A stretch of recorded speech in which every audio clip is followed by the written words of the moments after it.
Imagine a world where you knew that you mattered and you belonged. The people cared about you because we were so darn good at listening to one another, no matter how different we are. That is what Sidewalk Talk is doing by putting listeners on sidewalks all over the world so that we can practice the art of connecting. Join me, founder and director Tracy Rubel, as I interview experts on the fine art of human connection and interview some of our volunteers who've been listening on the sidewalk and even some of the folks that we've listened to. And if you want to volunteer, consider joining us at sidewalk-talk.org. I'm so excited to have you all meet Ashanti Branch. I met him at the Wisdom 2.0 conference, and we had a more authentic exchange there as I was helping carpool some of his youth from Ever Forward Club around. You know, when you're juggling kids, the conversations get real fast. And Ashanti's a pretty amazing human. He grew up in Oakland, California, to a single mom living on welfare. He had a magical experience with a teacher that you'll hear about that changed the trajectory of his life. He became an engineer and then left that career to go back into the school system, hoping that he could change the way that students interact with their education and the way that schools interact with students. Was a teacher for 10 years, failed, you'll hear the story, and formed the Ever Forward Club. You may have seen the documentary, The Mask You Wear, based on some of Ashanti's work. He also, I think, underplays some of the other things that he's done, but he was awarded with a Fulbright Exchange Fellowship in India, a Rotary Club Cultural Ambassadorial Fellowship to Mexico, and in 2010, he was Teacher of the Year from Alameda Contra Costa County for math educators. So without further ado, and please listen all the way till the end, because what Ashanti shares at the end of this conversation will really light you up. Ashanti Branch.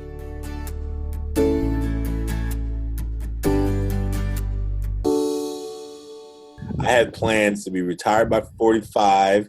I was going to be an engineer. I was going to do some incredible things on my own business. I had a lot of plans. And, I grew up in Oakland, California. I was raised by a single mother. There's a lot of struggles. My father died before I was born.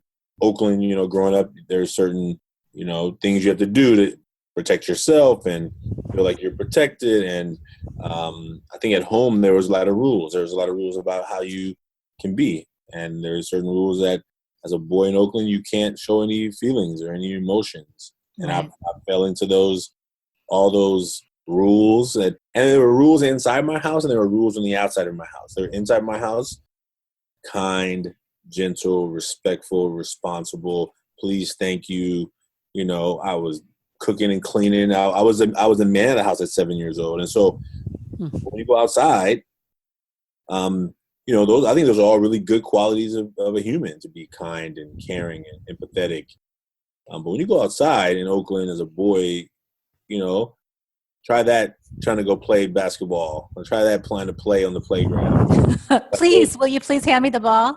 Yeah, can I please play next, right? And I think a lot of the rules just kind of somehow were kind of, I had to find some new sets of rules outside that could let me survive and feel like I was going to be respected and at least protected, at least protecting my own self. And I think those are kind of tricky. And so, middle school, I mean, there's a lot of story, but I'll go into the middle school. I was on the wrong road. I was getting in a lot of trouble, enough trouble that you don't call my house. Like, I was getting enough trouble at school to keep the trouble there, but trying not to be bad because you call my house, then you mess up my stuff at home.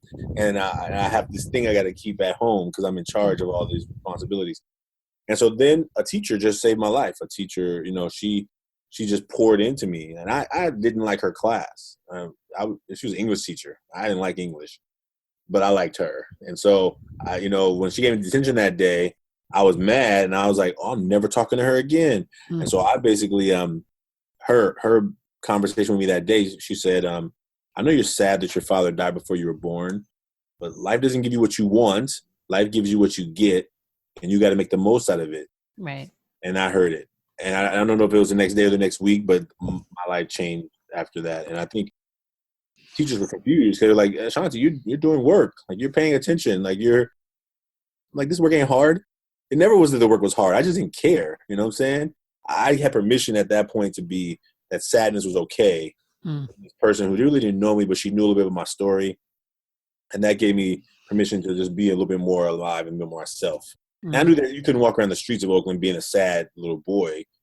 So I was like, okay, but I had permission that the fact that my father died and I don't have him in my life, there's a reason. I have the right to be sad about that.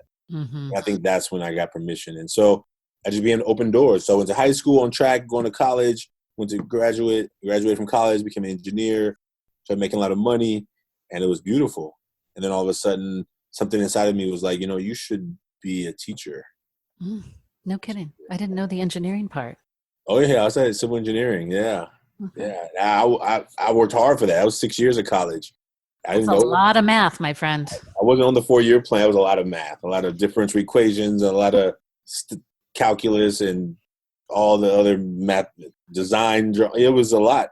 It's a lot. And I worked so hard. I was like, I'm never leaving this work. As hard as I worked, as much money as I paid for this education. You know what I'm saying? So, but I think that the calling inside was like, you should be a teacher. You should be an educator. Like, and I'm like, teachers don't make money. Oh, why would I ever do a job that don't make money? I invested in this degree, Right. And I fought it. I ran from it. And I think there's one thing when somebody on the outside of you is telling you that you should do some kind of job or you should be this or be that. You can, if you have you have the power to say, I'm not listening to you. But it's different when the voice on the inside is saying, this is what you should be doing. And the calling was clear. And so I went back to school, went to Mills College in Oakland, got my teaching credential, my master's in education. I had already been teaching at Upward Bound at Mills College as an engineer. And that's how it just all began to come together. And that's where it all happened. So first year teaching. So I don't know how much story you want me to tell, because that's when I became an educator, right? So I became an educator, and that first year teaching, I'm failing. Like I'm failing. Like not like really? Small failing. So you went through all these hard math classes, but you're failing at education classes. Well, no, I wasn't. My work at Mills College was easy to become a teacher. Because I felt like it was what I was supposed to be doing. And when you're like learning the stuff that you're supposed to be doing, the engineering, the teaching education classes was the problem. My first year as a teacher, like standing in front of kids every day. Oh, why?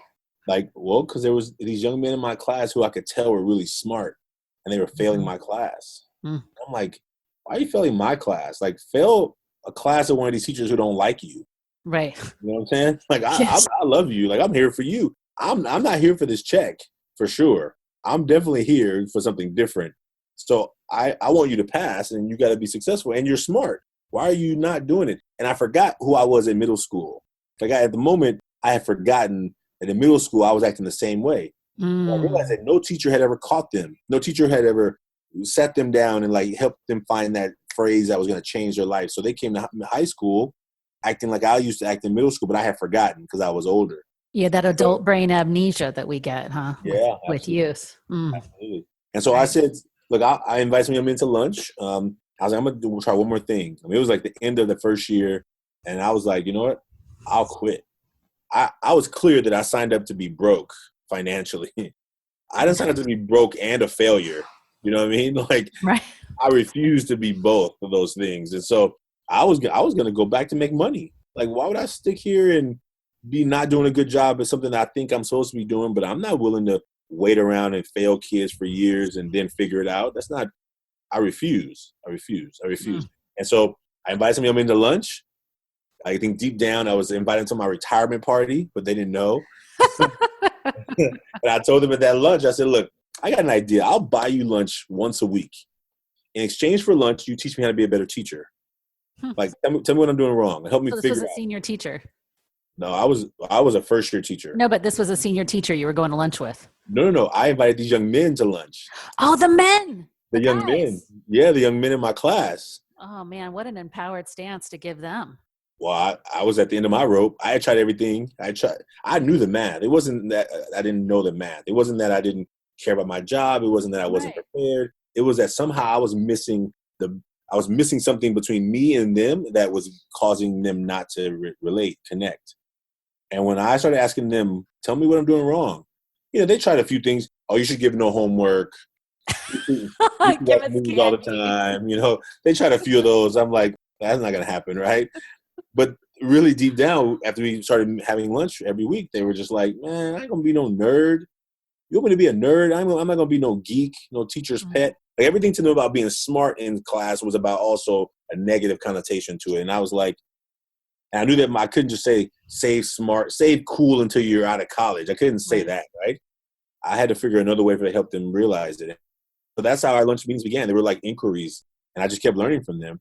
And I was clear that that's how I was going to get through. That was how I was going to break through the noise. And that's how Ever Forward started. And that's where the work really began. So do you want to tell everyone what Ever Forward is? Because some people that are listening to us don't actually know your work. They haven't seen the mask you live in. So would you share a little with us? Yeah. So Ever Forward is a youth development program. We aim to eliminate the dropout rate, eliminate the achievement gap, eliminate the high rates of teenage violence in a really preventive manner.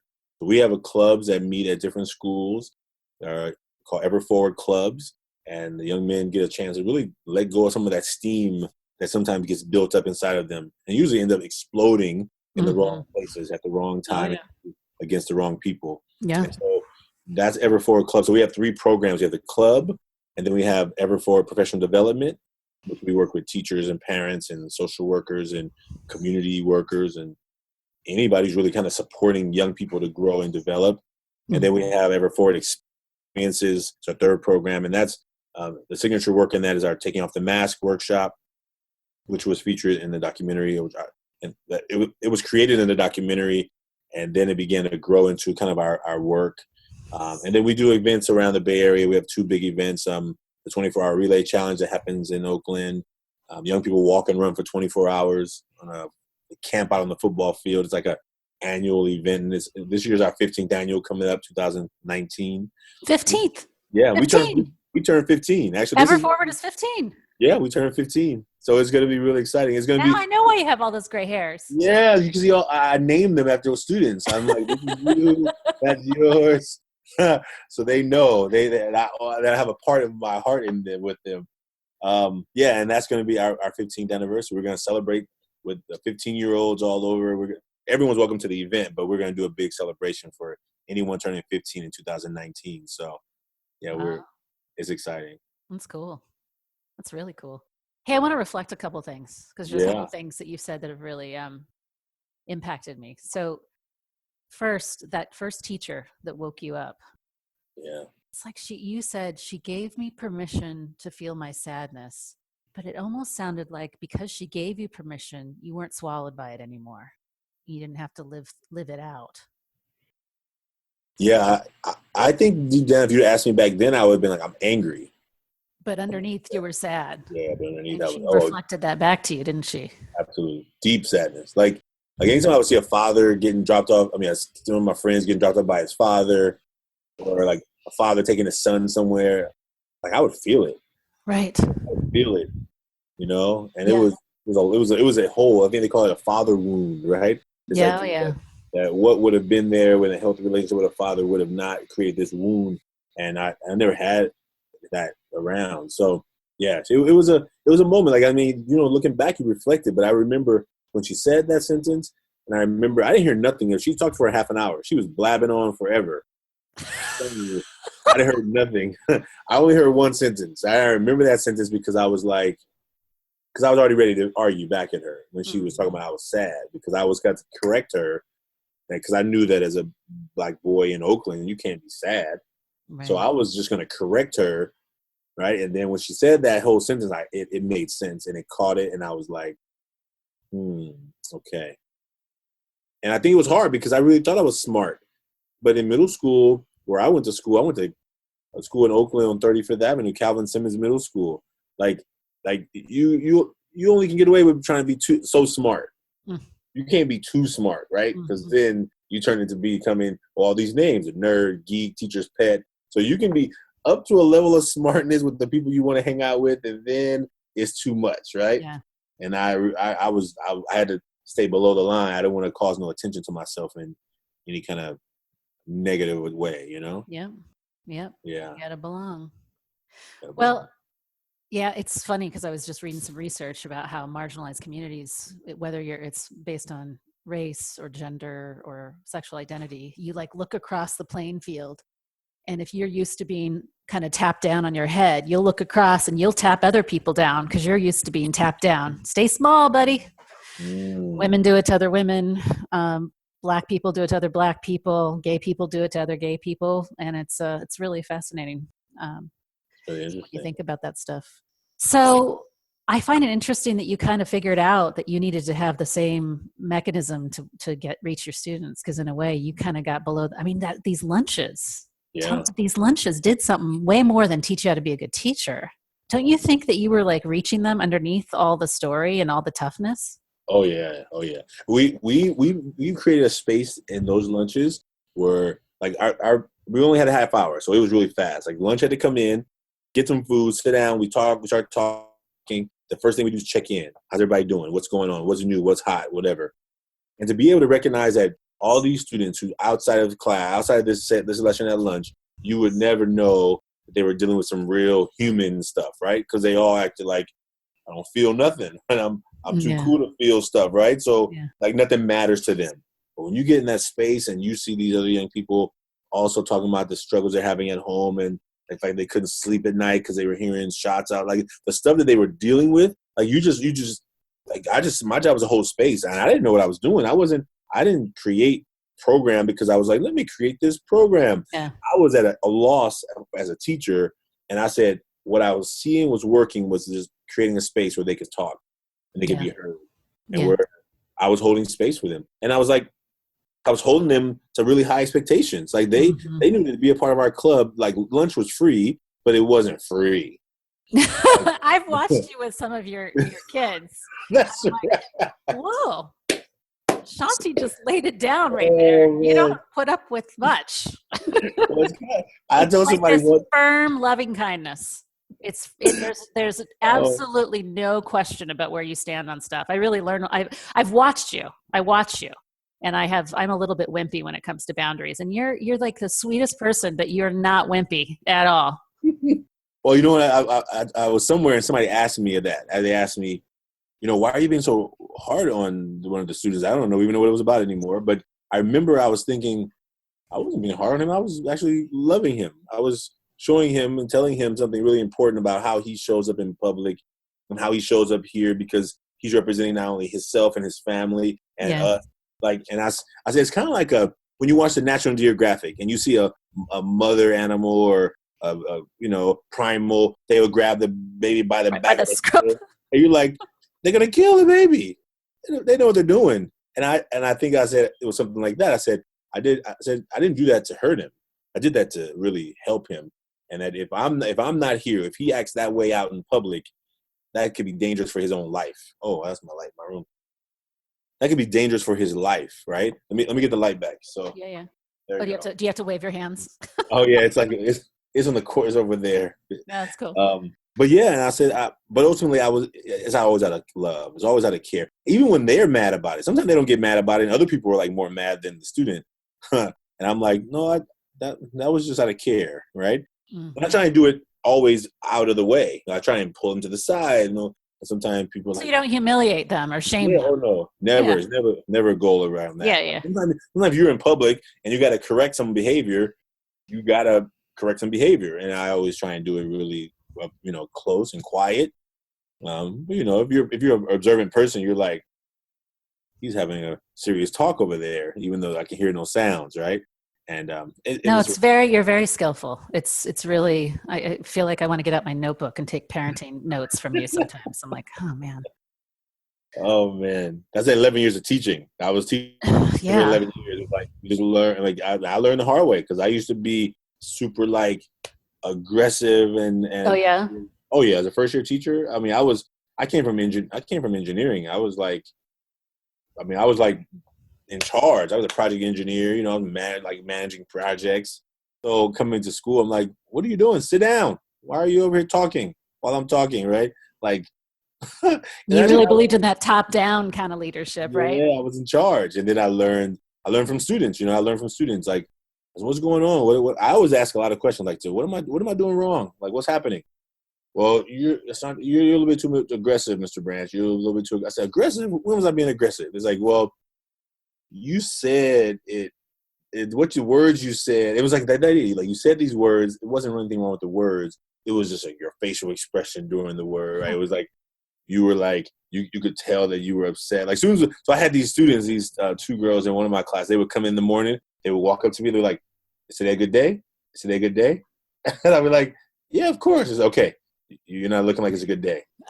Are you going to be a jerk to me in class today? Are you going to be a jerk to me in class today? Well, they would look at my face because my face, sometimes I would just be in my thoughts.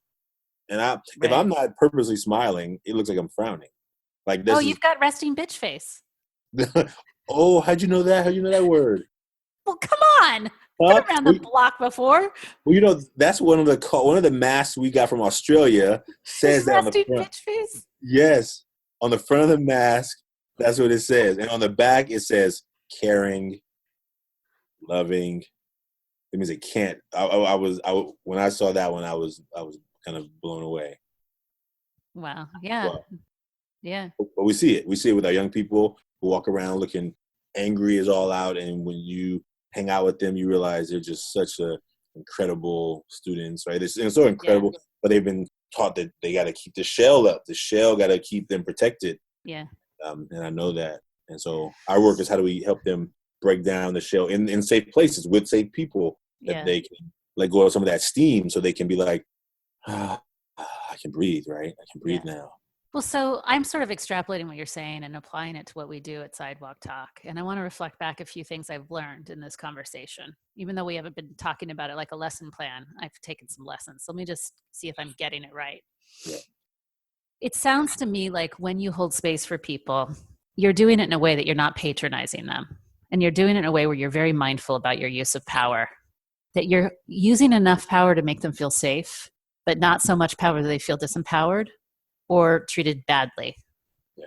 And that in doing that, it creates a sense of safety in them and a sense of being able to share a little bit more about what's below the mask. It's kind of what I'm hearing as you're talking. Is that kind of right? Absolutely. It's all about, and when we're in a circle, when we're in a space, I want you to know that I'm just here to listen. Mm-hmm. I'm here as a person leading the circle. We call them mentor-led circles. But my job is to let the wisdom of the circle in that space hold space. And if I'm meeting with a student one-on-one, I'm just like, hey, how can I have support? What do you need support from? And like as an adult, I have a hard time asking people for help. So when a young person is like, to them like, oh, I don't need nothing. I'm like, okay, we're not getting anywhere yet. Because when I was a dean, after I became a teacher and I became a dean, I'm like, you have 0 credits and you're a junior. Mm-hmm. Like, if you could have figured it out by yourself, I imagine you would have by now, because what junior in high school wants to have 0 credits? Right. First of all, how is it humanly possible that people let you get through to become a junior in high school with 0 credits? Right. That seems almost like shameful. Mm-hmm. But on top of that, the fact that you can sit here across from me and say, no, you don't need nothing from me, and I'm only here for you. Like, I only ask that question because I want to genuinely support you. And if you say nothing, I either would believe that you don't trust me enough, so it means I need to figure out how to help you gain more trust that I really want to support you, or I need to build more connection with you so that you can recognize that this is about helping build you up and help you to the next level. And so what it is about, sometimes they're still not ready. And you're like, well, listen, I just need you to know that here's how this is going to play out, and I would give them some scenarios about how it's going to play out. Mm-hmm. If you're a junior in high school and you have 0 credits, you're probably not going to finish at that high school, right? Mm-hmm. Depending on lots of scenarios, but more than likely, you're going to end up at a continuation school. So I'll say, listen, I want to tell you about some scenarios, and then you decide which scenario you want to work with, and then let's figure out how to support you. Like, if you want to really graduate from this school, you're going to start working real, real hard right now. Mm-hmm.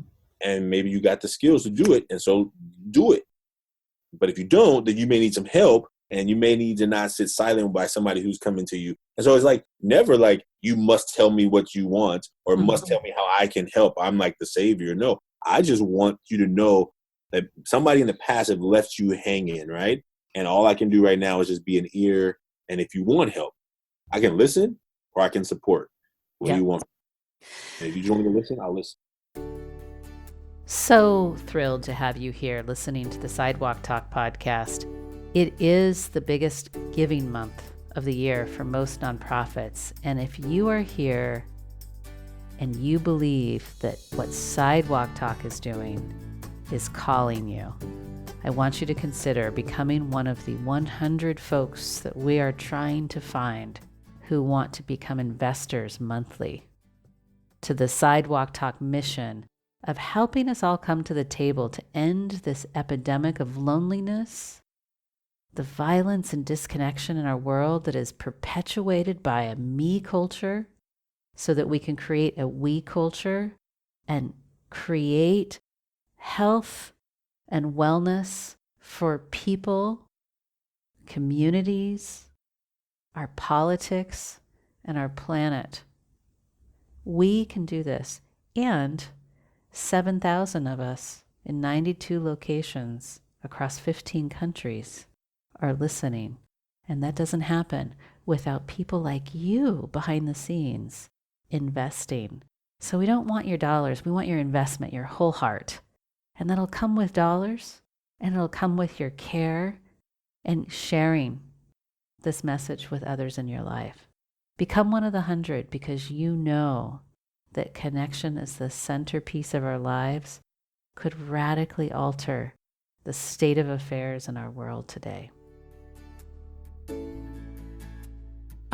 said a word that I really want to ask you about, because this doesn't just happen at Sidewalk Talk along race. It happens just period. But every once in a while we get volunteers that really want to do a lot of saving of people. What do you think that's about in us, that we want to save people? And can you say something about how that's not effective? That's a great question. I would say it's a really powerful question. I think that as a teacher, I became a teacher because I wanted to give back. And I had to learn early on, really quickly in my teaching career, that as much as I thought I wanted to come and be like, I didn't want to be a savior. I wanted to come back and give back to my community. I had to realize that there was nothing that I could do if the students weren't willing to be participants in what I was trying to help. And so therefore, all I can do is to realize that I'm not in control. I try and create an environment where I create space for people to be in the best learning environment possible, but ultimately they have to do the work. And so if I'm going to be, if I thought I was coming in there to save all these kids, then when they're not being saved, meaning they're not passing their classes and they're not, then I'm going to feel like something's wrong with me. I'm going to be like, I must not be doing my job, or you are ungrateful because I came to save you and you didn't grab onto it. It's kind of like that story there's a story that someone told me once about, I don't know, it's a long story. I won't tell you the story, but it's the idea that like a person that was sending help, like they were waiting for some help. They're waiting for some help and it didn't come in the package they were looking for. And so they end up not getting what they wanted.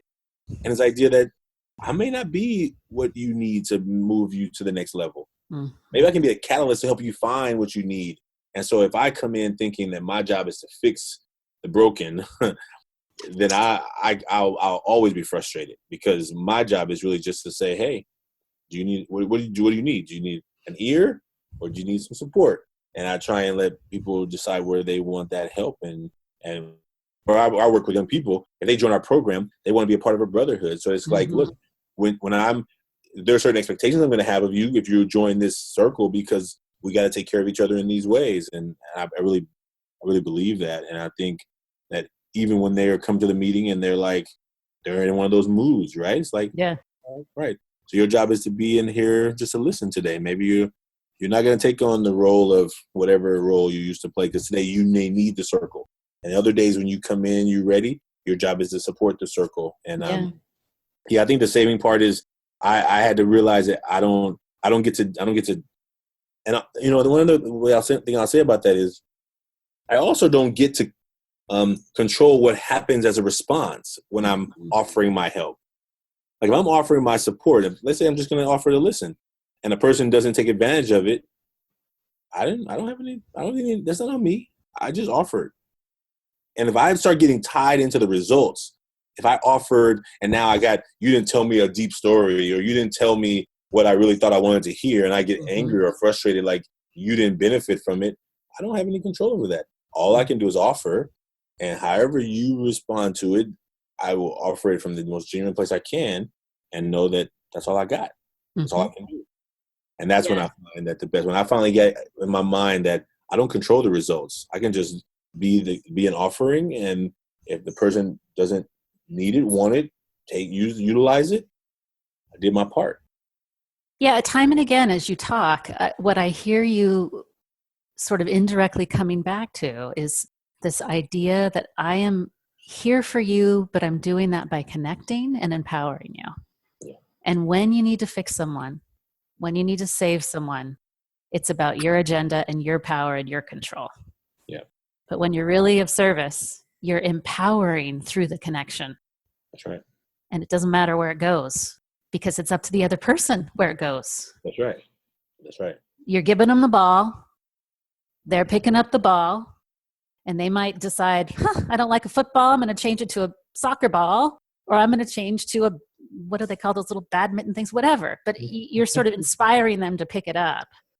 Not yet, the outcome isn't up to you. Imagine that's a great analogy. Imagine if you're thinking that you're playing a baseball and the person says, "Nah, I want to bounce the ball," and you're still sitting there with your bat, like, "Hey, what's wrong with you? You didn't make me feel good about myself." That's not going to work. That ball doesn't work in this court. So let's get back to the other thing I was talking about, because that's what I want, right? And then it's not going to work. Well, the outcome is probably going to be a little bit messy. Yeah. Imagine if people in the basketball court brought out bats because they thought they were playing baseball. Yeah. There's going to be some sore knees. Yeah. Yeah. Oh, God. Well, so if there was some advice, we have a diverse team of volunteers, but, I think youth are still an enigma, no matter what background they come from. There's that group altogether. And you've got inner city youth, you've got young Black men, you've got young Latino men. What is it that you could offer us by way of how we could more skillfully widen our embrace? I'm already getting let go of fixing, hold space, right?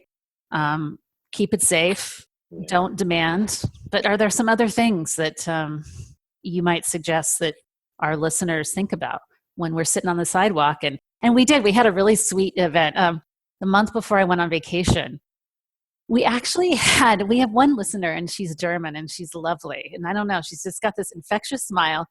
And these 5 young Black kids just for whatever reason, just really liked her. And they've come back 2 months in a row, and they pull up all the chairs around her in a circle. And she just listens to them all. They really, really like her. So I probably should interview her next, because she's doing something right. But I don't know that all our volunteers know how to listen to youth or listen to kids that have had a different experience in life, that have lost a father, listening to bullets flying by their home every night. What do you have to offer them? Jim Collins, in one of his books, talks about there's one professor said to him that you should spend more time being curious than being clever, something like that. And so this idea that sometimes we believe that we have good stuff to say. We got some good stuff. And so we're ready to give our good stuff to people, even though we may come in. I'm guilty of that one. You're just calling me out right now, my friend. Not even. It's okay. I'll take it. Yeah. And I think that sometimes it's like, how about we just be more curious? And I think that that's the idea of, like, sometimes when I think I have a lot to say, I'm like, am I talking too much? I have to keep checking myself. Am I listening more than I talk? I tell students at this one workshop, I've heard it before, we have 2 ears and 1 mouth, right? How about we use those in that ratio, right? How about listen twice as much as I speak? And so just by being curious. And if I'm asking questions, like, are they out of curiosity, or are they out of trying to take this person on a journey that I want to take them in, right? Can I just be curious, right? And 2 people listening to the same conversation will be probably curious about 2 different things, right? So there's no formula to say, here's how to be curious. But maybe it's just, don't take the curiousness to say, oh, I think you should talk about that thing, so let me dig in more there. And maybe that's part of curiosity too. But I think when I get to a place where maybe I'm sitting with somebody for a minute and it's like maybe a minute of silence, where I'm not trying to get to nowhere, I'm just going to let some people are uncomfortable with silence. As a teacher, I learned to love silence. Like, I'll ask a question and I'll let it ride.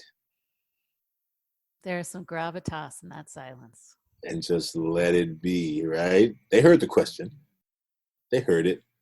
Or maybe there's nothing to say right this moment. And I'll just maybe say, is there anything else you want to say? You want to tell me more about one of those things you just told me? And just let it. I don't know. I just think there's a really big benefit in just being curious. And so I think that when young people, if they've come to one of the chairs and for the first time, they're like, what is this? What are you trying to do? Trying to sell me something? They may be like skeptical. Like, what are you going to do with what I tell you, right? What can I really tell you and it not get me in trouble somewhere? How can I really be honest and right? Right? So they're going to, like when we do the mask work, right? We're asking people even, because they're anonymous. We don't know where the card, who it is, but it's like, well, I'm just here to listen, right? Mm-hmm. Whatever, you have something you want to talk about, right? And if I can just be there in that space and just be like, wow, when you first told me what you were doing, I was like, I could use some of that. Mm-hmm. I could use some of that just to like, no agenda, nobody else's agenda to try and just like, I can just be like, let some stuff go, right? How awesome that would be, right? We had this one young kid sit down. He was only 7, and he was in town from Houston right after the hurricane. So I think he and his mom were just needing to have a reprieve. And he sat down in the chair. He says, "You mean I can say anything?" And our volunteer said, "Yeah." He goes, "Okay, great. I'm going to say a word, and then you have to rhyme a word back with me." And he did that for 20 minutes, and he just thought it was great. Like, I can really just say whatever I want to say. So he got to lead the space. Yeah, and you know what? That's what he wanted to do. You know, he probably had a lot of chaos at home, and that probably felt really good to him. I'm in charge right now. Yeah. You know? That's really awesome. I'll send you a cute picture of him. His mom let us take his picture because it's really cute. Oh my God. Cutest kid.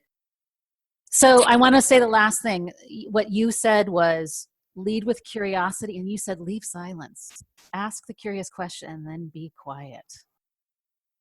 I got to remember that one. That was good. Because the curious versus clever is great. And then curious followed by silence. That is double great. That's powerful. Yeah. And it's amazing. It works. It works with young people and it works with adults too. Right? I went to a meditation retreat. I'll tell you this one thing. I went to a meditation retreat. It was 10 days in silence. You did a 10-day? Yeah, Vipassana. Oof. And my mind was it was running around all over the place. But when the silence broke, you had an option to either stay in silence or to start talking. And I remember just saying, I think I just need to like hold on. Like, and I could tell people, there were some people there who were like, say go, say go, say go. As soon as they released the silence, there are people, they were just like, blah, blah, blah, blah. It was amazing. I was just watching people. I was like, I kept my thing on or something. I forgot how I did it. And it was like, no, I'm good. I'm not ready yet. And it was just like that amazingness about just like giving that time to just when I'm ready. Just because you're ready to talk, maybe I'm not ready to talk. And that's like, oh yeah. Because I wasn't ready to talk. Even though I had been silent for 10 days, I wasn't ready yet just to be like, let me blast a bunch of stuff out of this mouth, right? I just still needed some time just to be like, when am I ready? Like, am I in a hurry to say a lot of things? And just having that silence, I think sometimes is really helpful. Yeah. Yeah. Thanks, Ashanti. That's really cool. I'm going to ask you one last thing as a parting wish, a parting piece of wisdom, or a prayer that you would send to all of our volunteers, whatever package or form you want. What would you want to say? You're speaking directly to 2,500 people in 40 cities and 12 countries now. What would you want to offer us? Yeah, that's so awesome. First of all, congratulations on that. That is fantastic. I'm just a midwife, really. Oh. Thank you.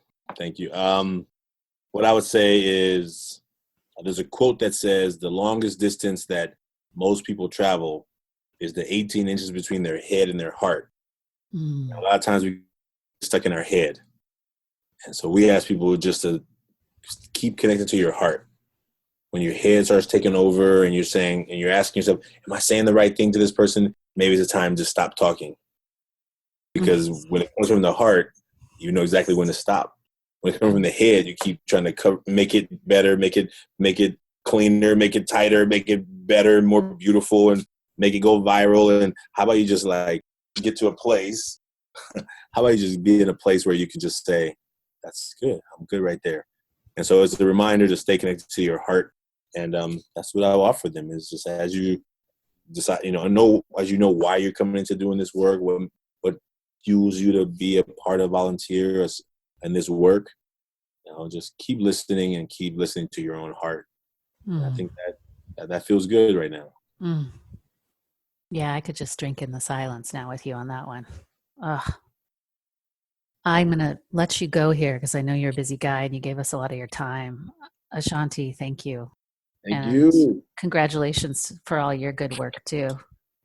Congratulations to you and all you're doing. I'm super happy for your organization and for you. And thank you. Thanks for having me on. And I look forward to listening one day, being out there. Yeah, we'll get some of your guys out. That'll be fantastic. All right. Have a good rest of the week. You do the same. Cheers. Bye. Bye. Thank you for being here and listening to this episode of the Sidewalk Talk podcast. If you like what you heard, tell your friends, tell your family, like and comment on the podcast publisher that you're listening from, and subscribe. This will help us get the word out about changing our culture to one of connection.